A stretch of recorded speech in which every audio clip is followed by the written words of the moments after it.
Emma and welcome back. Thank you for joining me today.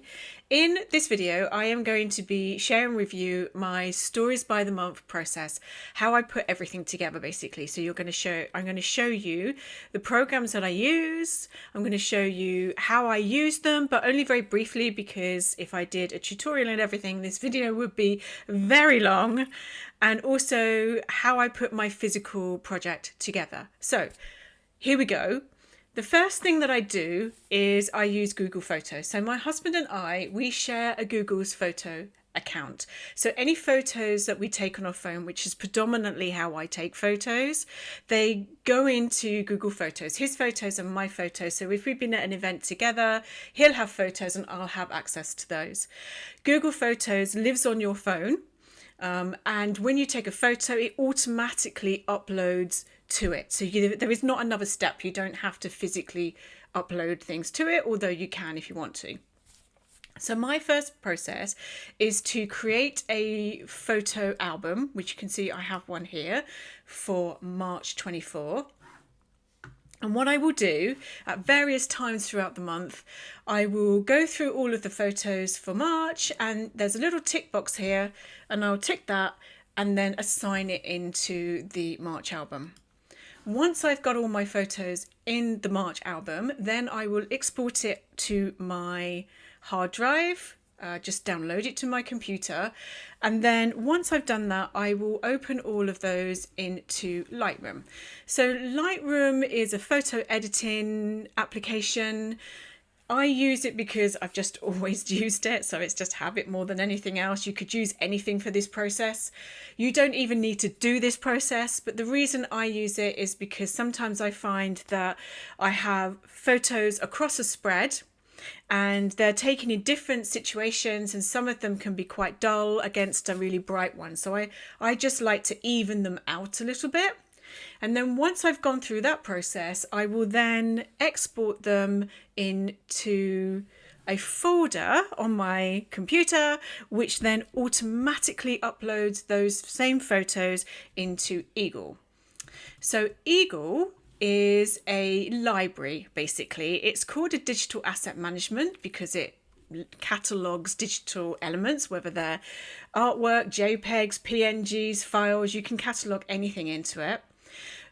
I love Eagle, and you will hear me telling you how much I love Eagle a lot. One of the things that I like about it is you can create these smart folders. So I've got one here for April. So if I quickly click into that, you can see that, well, you wouldn't know this, but these are all my photos for April. And if I just click into edit rules here, you'll see that there's the name of the folder. And then it says, if any of the following are true, name contains APR24. So when I export my photos from Lightroom, I will name them APR24, and then Lightroom will automatically number them for me. And then they'll come into Eagle, and Eagle will go, oh, that's got APR at the front of it. So you can see that this has APR at the front of it, and it will automatically put them in this folder. So when I'm looking for these images, I do not have to scroll. If I go up to all, I do not have to scroll through all of my photos to find the ones that are just for April. They are just put in this handy dandy little folder for me, which is incredibly useful and saves a lot of time. The other thing that I use Eagle for is I have another library for all of my Ali Edwards bits and pieces. So you can see up here, I've got over 5,000 of Ali's different assets. And one of the other things that I really love about Eagle is that you can tag things so that if you're looking for something, you don't have to remember what year it was, what kit it was in, you know, anything. You don't have to remember anything. All you need to do is when you bring things in, you tag them. So let me give you an idea of what I mean. So let's go to the ampersand one, and I'll just click down here. This is probably the worst one. Let's try comfort. Okay, so if I scroll down here and I click on this, you'll see over here that this says it's a 6x4 card. It's stitched because to me this is like a stitched pattern. It's multicolored. and it reminds me of home. So these are all tags that I have created myself. You can create your own tags, you can have as many tags as you want. But what's great about this system is if I wanted to find a 6x4 card that had a stitch pattern on it, I could do that. So let me, I know we weren't going to do tutorials, I know we weren't going to do that, but let me show you what I mean. So let's go back into here, go to all. If I go into tags, let's just say, let's go down to shapes, and I only want to find hearts. It will just bring back all of the hearts, which is a lot quicker than going through each kit individually. Or let's just say I want to go a step further and I want to find a heart with, just do it by colour to start with. I want to find a colour that is red and pink. Oh, did I take off the other one? Oh, now I've forgotten how to use it. Right, let me bear with. Heart. Right, there we go. You have to do that. I had mine on any, so it would bring back any heart or anything that was red or pink, but I wanted it to be all, so it's both a heart and it's red. So you can see here that it's just returning hearts which are red and pink. And you can even drill down a bit further. So if I go into sentiment, and let's just say I want to find a red heart that has the sentiment of difficult, I'm going to get one result, which is I can do this. So you can really drill down into the nitty-gritty of your supplies. There is obviously some work to do because you have to bring these in and you do have to tag them yourself. But every time I get a new kit, I just put it straight in here, and then every now and again I'll do a kit that is old that I haven't done yet. It doesn't really take very long, it's very easy to do. If you want to see me do a complete tutorial of this, let me know, drop a comment below. The other great thing about Eagle is that it's a one-time purchase. I think when I bought this, and it still costs around £40, about $45 I think, and then you own it. There's no more, there's not a subscription, you keep it, it's yours forever. So once I've done all of that, the other thing that I use is Publisher, so I'll just show you that briefly. I have also got a video about the very basics of how Publisher works, so I'll put a link for that below so you can get an overview of this system. But basically Publisher is a bit like InDesign on Adobe, and it allows me to put things into here as they will appear in the final spreads. And what's even better is if I go to Eagle, I can just drag from Eagle straight into here. So it's very, very easy, and it saves me a lot of time. And if I go back into my photos and I go to, it's like April, I can just drag and just drop it and then just resize it. So it's just makes the whole process a lot easier. Okay, so that is very briefly the different programs that I use. Now let's move on to me actually getting on and doing it. As I mentioned before, my husband and I share a Google Photos account, which is really good because we're obviously taking different photos, so I get some of his perspective as well. And I've just sped this up because otherwise it's going to be quite long and boring. But the way that I go about this is I go through all of my photos. You can see here that I am clicking on the photos that I think I want to use in my spreads for the month. And then once I have selected all of the photos that I like, I will create an album for them to go and kind of live in, I guess, until I need to export them. So here I am making the album March. And then when I've done that, I will download them into a folder on my laptop.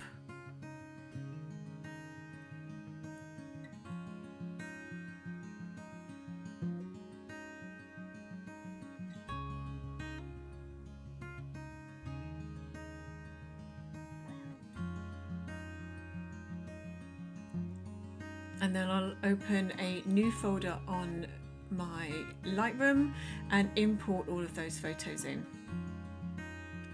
And then what I'll do is I will go through them one by one, and sometimes I color correct them if they're a little bit dark, or if I feel that they would look better in black or white, or sometimes I do remove things from the background, but not often. So once I have finished doing my edits, I will export them into Eagle. Eagle's really great because you can create a smart folder, so anything that I have labeled 24 March will automatically sit inside a folder called 24 March. So you can see I'm creating that now, which means that when I want to actually use these photos, it's incredibly easy to find them. I'm going to speed up the next part of this process because it is quite a long process, and just talk through some of the things that are happening. So I'm using a photo to represent Mother's Day, and I'm going to bring in the currently celebrating card from the kit. I'm going to crop off the bottom of this, drag that over, and then I'm going to have to create a box with a bit of type next to a box for Mother's Day, and you'll see that I do this quite easily by just creating a white rectangle. So it's just a box that I filled in white, and then I create a text box on top of that and type in Mother's Day in a typewriter font. It's probably not the same one that Ali uses, but it works perfectly fine for this.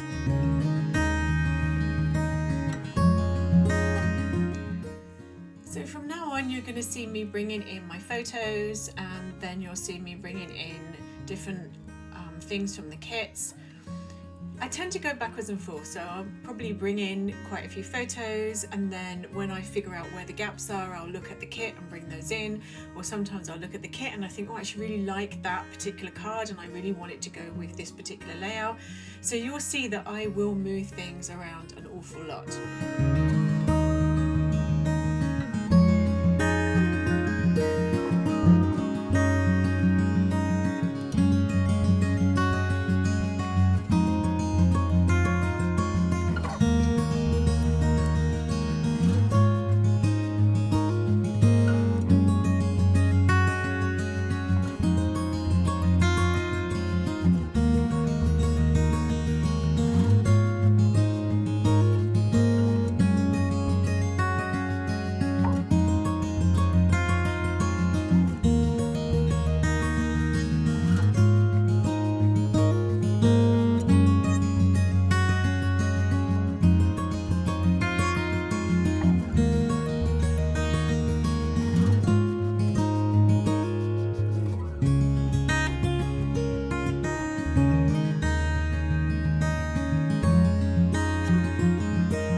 Okay, so I have finished putting all my photos in, and I've added my journal in, and I've added a few more little bits of the die cut from the digital kit. So the next stage for me is to print out this page with the journaling on, and I'll do that directly onto the card, and all of my photos, print those out, and any of the journaling like this, and also these little bits here. So in the digital version, these will just stay like they are, but on the physical version, I will kind of create these word phrase stickers. So how I do that is I will open a new document, and I'll do that now actually. So if I go up here and I do File, New, and I just want this to be A4, and I just want it to be, I don't want it to be facing pages, I just want it to be one after the other. I want a transparent background so I can see any white edges, and then click Create. So that's going to create this little thing here, and then I am going to grab this document and like pull it out and then drop it on the side. And what this does is it then makes it really easy for, I've just put it back in. It makes it easy for me to just copy and paste, copy and paste, copy and paste like that. So I'll speed this up a bit and get on with it.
Okay, so one little thing that I need to do is this card here is a vellum card, and I want to print this text onto it.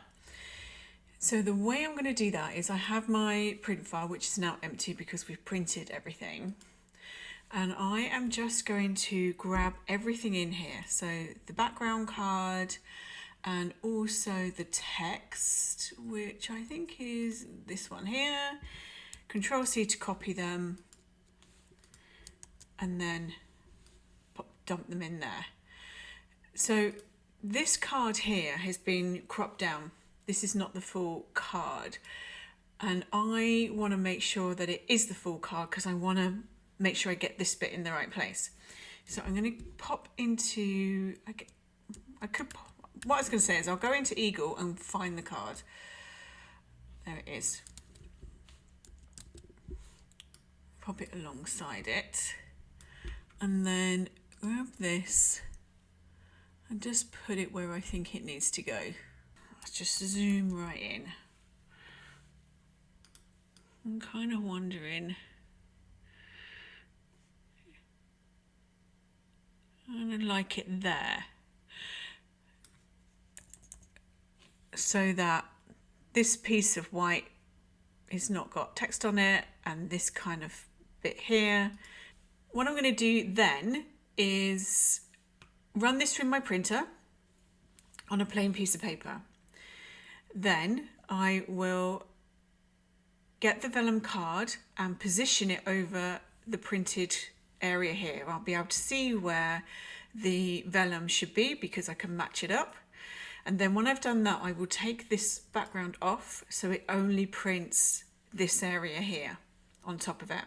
Now I will fix mine on with dot liner tape runner, a temporary one, because you can just rub that off with your finger, because I like to stitch my vellum in and I don't want any glue showing. So I'm going to do that next, and you'll see the finished product when I start actually putting things into my pages. Now we're at the construction part, my favourite part. So I have my journaling printed out, those 2 pages, the journaling on this page because I'm going to stick in the relevant photos, and the other pages are just blank because we're going to obviously populate those with our stories and our pictures. So the other thing I have is my iPad here, which has all of the pages that I created on it, because Affinity Publisher, you can use it on your desktop, laptop, and also on your iPad. It doesn't have an iPhone app, and it doesn't run on Android devices, but this is really good because you can do it on the fly, and also it helps me remember where I put things. So let's crack on with it.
have noticed that the background has slightly changed, and that is because we have moved out of our house temporarily whilst our roof gets put back on. So I've been having a little bit of problems setting this up. I've got loads of shadows and a new camera, so please bear with me. Hopefully this will not go on for too long. So let's do our flip through. Let's get to March. So we've got our vellum page with the March Stories by the Month kit as an introduction to say that it's March. Then my photo, which represents something from the currently celebrating card, although this month I had to make my own sticker because Mother's Day for us in Europe is in March and not in, I think yours is it in April, maybe May, not sure. And then my journaling pages. And then the photos and stories. I really love the way that these word phrase stickers turned out this month, where I used the colours from these 3 labels to tie everything together. Full page photo, our family spa day,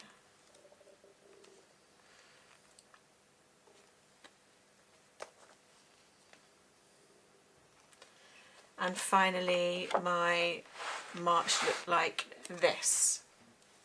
So I hope you enjoyed coming with me on a journey from start to finish on how I put my pages together each month.